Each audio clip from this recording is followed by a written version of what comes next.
Heydər baba, yiğit əmək yetirməz. Ömür keçər, əfsus belə bitirməz. Güney Azərbaycan gəncləri yaxşı bilir ki, Pezeşkanın Bakıda Heydər Babaya salam şeirindən parçalar səsləndirməsi mahiyyət etibarı ilə siyasi dekorasiyadan və şoudan başqa bir şey deyil. Sözlə verilən bu görüntülər Güney Azərbaycanın milli fəallarının taleyi qarşısında boş və mənasız görünür.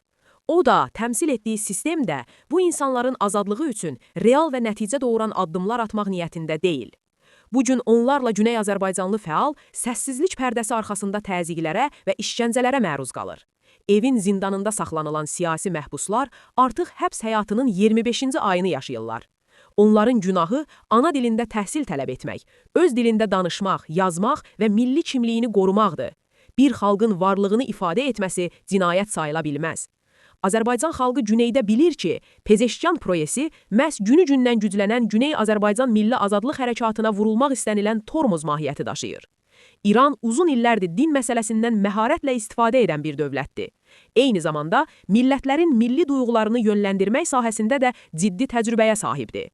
Məhz bu səbəbdən Güney Azərbaycan cəmiyyəti İran daxilində ədalətli və davamlı hüquqların təmin olunacağına inamını demək olar ki, tamamilə itirib.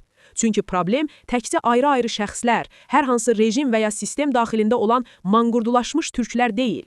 Məsələ milli kimliyi inkar edən və mədəni haqları təhlükə kimi görən İran dövlətçilik düşüncəsindədir.